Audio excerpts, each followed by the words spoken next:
welcome back to the channel. So we are continuing our walkthrough of the FreeCodeCamp curriculum.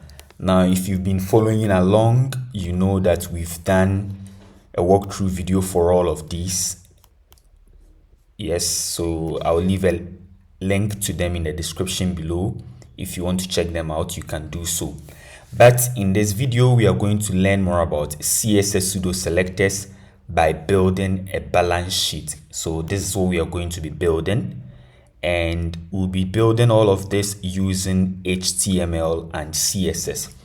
All right, so let's get straight into it and get started with step number 1. Okay, so for step number 1, we want to set up your HTML with the doc type and the HTML element indicating that this document is in English. And we also want to add a head and body element. Okay, so first we want to add the doc type declaration. Okay, like so. Write HTML, which will show our browser that this document is an HTML document. Then we want to add our HTML element. So we have our opening HTML element and the closing HTML element tag. All right, next up, we want to add a head element, and then we also want to add a body element right after it. Okay, so now what we want to do is for our HTML element, we want to add a lang attribute. The value of the lang attribute is going to be en, which indicates that the default language is English.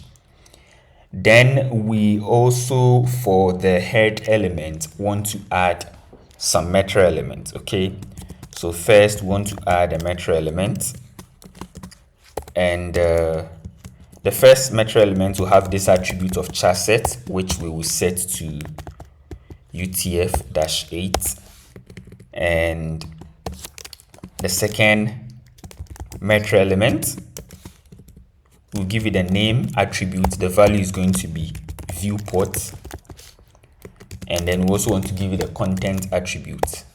Okay, now for the content attribute, just a minute.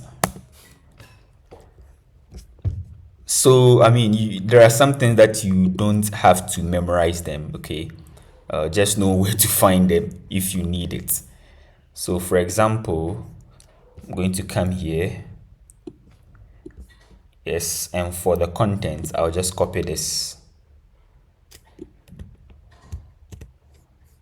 Okay, and then I'll just paste it here.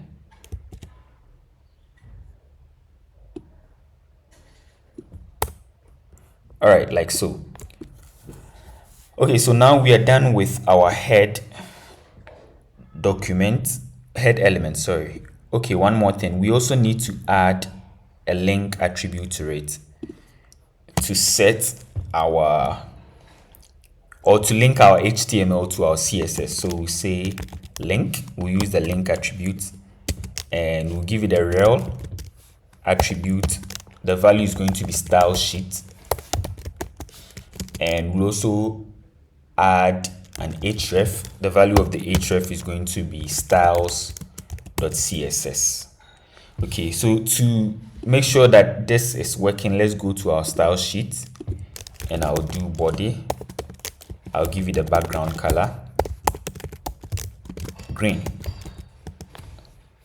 Okay, so our style sheet has been successfully linked. Let me clean this now. All right, I think that should be all for this step. Let's move on to the next step. Okay, something is wrong. Your code should have a title. Okay, we forgot the title element. So I'm going to add a title element like so. And then I will also have to give it some text. So since we are building a balance sheet, I'll just say balance sheet. Okay, now we should pass the test. All right, we passed. So on to the next one. All right, so for step 2, within your body element, nest a section element with a main element, within a main element. Okay, so we need to have a main element, and then we are going to nest a session element within it. All right, so that's it for step 2. Okay, so let's move on to step 3.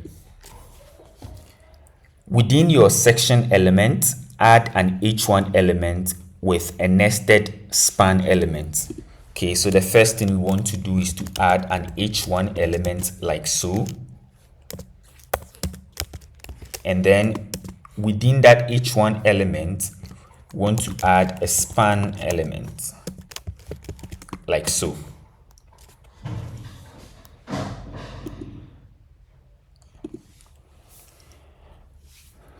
Okay, now for step 4, screen readers announce HTML elements based on the document flow. We will eventually want the balance sheet to have a heading of balance sheet and a subheading of ASME widget corp. Okay, so like we have here, we have this heading balance sheet, and we also have this ASME widget corp here. All right. However, this order does not make sense if announced by a screen reader. Yeah, that's true, because if a screen reader is announcing it, we want you to mention the name of the company first before saying balance sheet, right?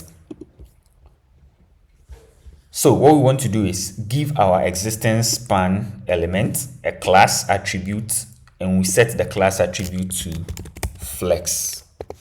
Okay, and then we'll add two span elements within it. So I'm just going to say span like so, and then I'm going to click option and shift. So I'm going to hold option and shift, and then I'll press down. Okay, this will just copy everything here and then paste it. If you're on Windows, it's going to be alt and then shift. So you press alt shift and then down. Okay, now we want to give the text ASME widget corp, which is the name of the company. So I'll just copy it and paste it here.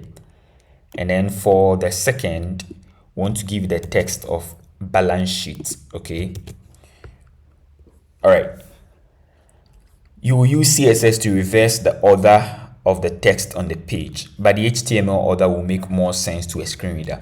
Okay, so what is going to happen is that, as you can see in the final page, balance sheet comes first and then ASME widget follows. Okay, but as we are building it within our HTML, we've written ASME widget corp first and then followed by balance sheet.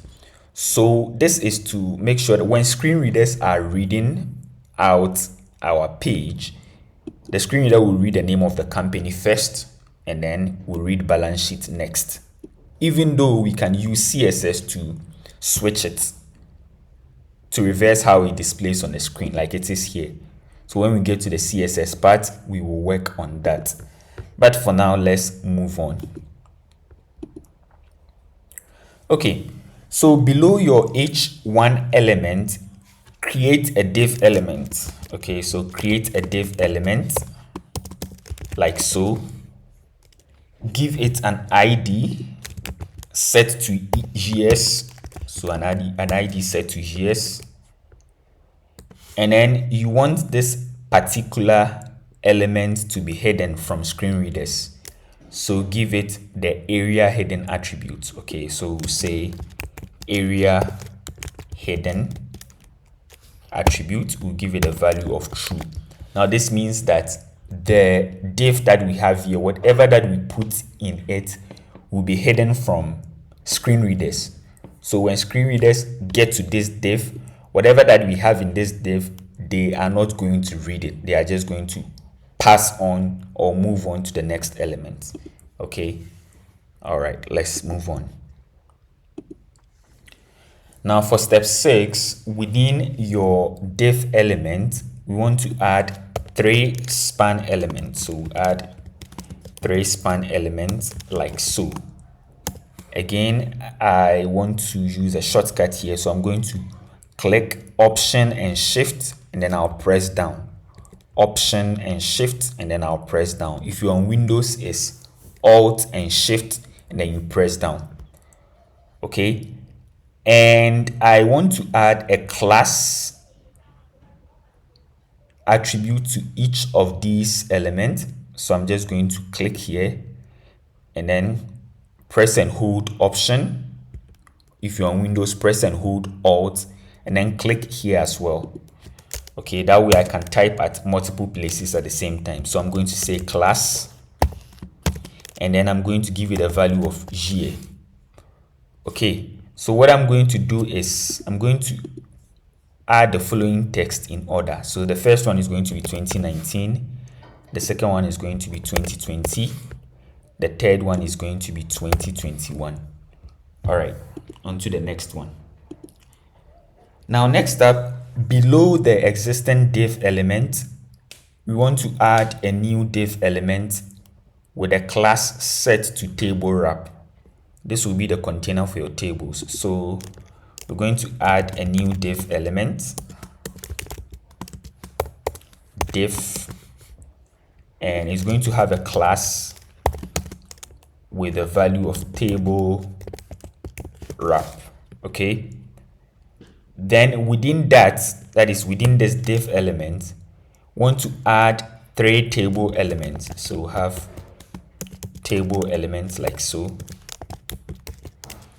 Okay, you'll be using CSS to style these into a single table, but using separate tables will help screen readers understand the document flow.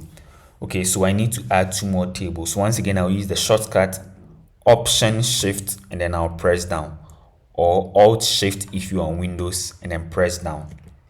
Okay, let's move on.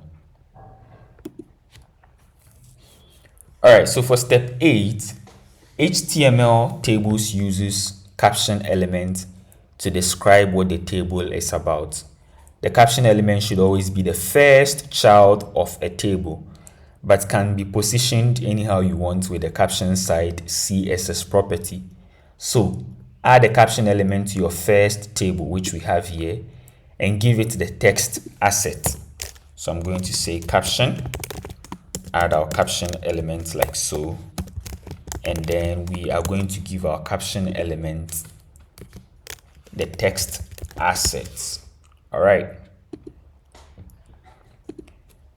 now the T head and T body elements are used to indicate which portion of your table is the header and which portion contains the primary data or content. So add a T head and T body to your first table. So this is our first table below the caption element, and this is our caption element. So below the caption element, we want to add a T head, and we also want to add a T body like so, T body element. Okay. All right, next up is step 10. So for step 10, we want to look at the TR element, which is used to indicate a table row. So we want to add a TR element within your T head element. Okay, so this is our T head element. Within it, we want to add a TR element like so. Okay, in your TR element, there's our TR element. So inside our TR element, we want to add a TD element. Okay, TD element, and we want to follow it by 3 TH elements. So say TH element, TH element. Once again, I'm going to use the shortcut Option Shift, and then I'll press down. If you're on Windows, it is Alt Shift and then press down. Okay, so in our TR element, we have 1 TD element and then 3 TH elements.